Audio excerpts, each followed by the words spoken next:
Yeah, so when we look at kind of like the emotional response to the event that then becomes traumatic, one thing that can oftentimes happen, and especially with medical trauma, is that there can be experiences that bring about profound grief that then gets, really woven into the medical experience. Okay. So, like, I think of, medical procedures that are really life changing, like a mastectomy, right? Or removal of one or both ovaries. Okay. Sometimes, a limb or a kidney. All right. And everybody has their own associations, to these experiences. And so there are always layers of understanding and really layers of compassion within yourself when you go through processing of this trauma. Too many times people say, yeah, well, I had a mastectomy, but it cured me of cancer, so I shouldn't grieve the loss of my breasts. Or when you explore further, my identity as a sexual woman, if that is what that person's association is.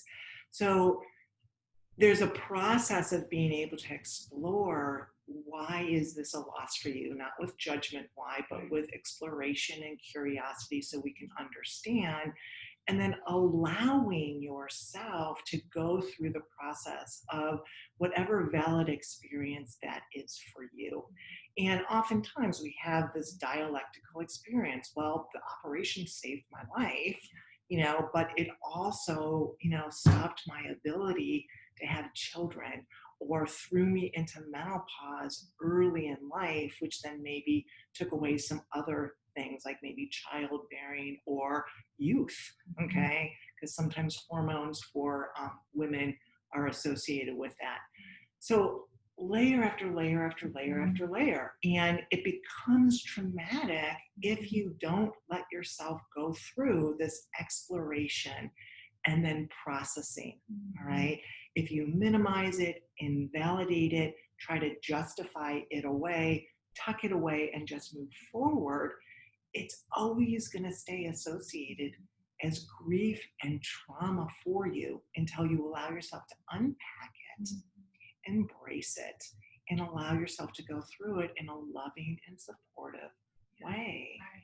Absolutely. At any time point in the process. Exactly. I think grief is a really tricky one because as time passes on and the loss gets further and further away, we can feel like, well, it's been 20 years. Like, why am I crying about this now? I mean, I really need to be over it. Or maybe you're getting that message from others who are just really misattuned to you, to your experience, to your feelings. They don't want to feel the feelings associated with that loss. And but it's so important to give yourself permission to grieve at any point.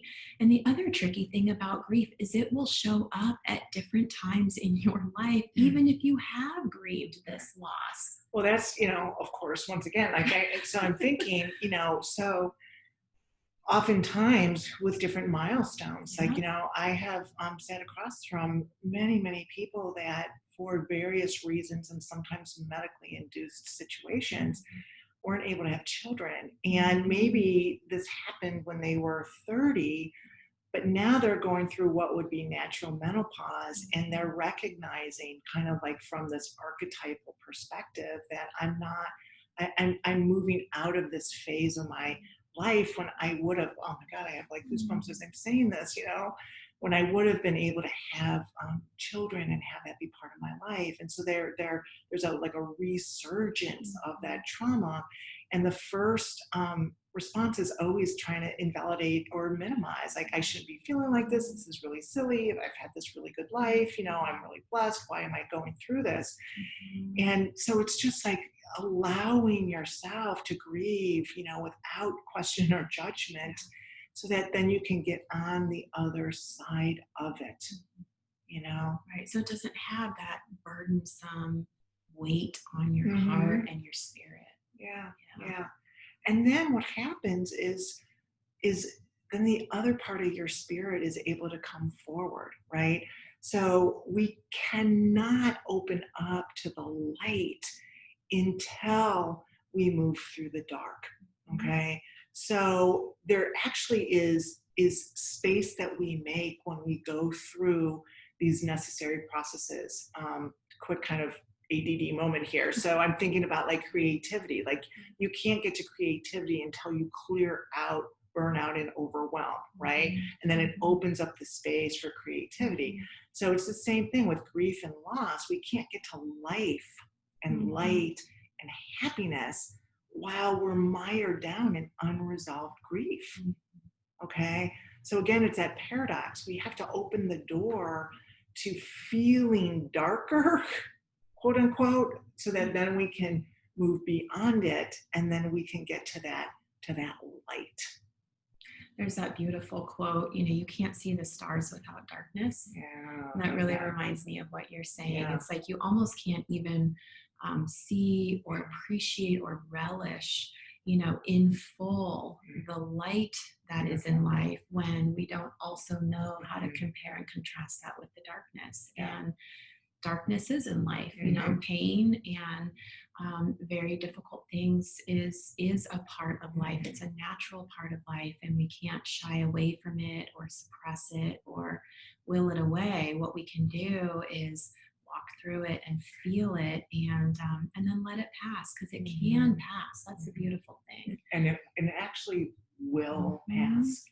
And that's so important to trust and remember. Okay. It will pass. There is a rhyme and a reason to moving into this emotional process. It is really just like breathing. What we're talking about is emotional breathing. Okay. Your system is supposed to feel, it's supposed to go fully into it so it can come out the other way, just like breathing in and then breathing out. So we talk about this all the time because this is such a necessary process in moving through life, in healing, in resolving trauma, and then in not needing things like food, right, to manage those emotions. Absolutely. So important. Yeah, it is.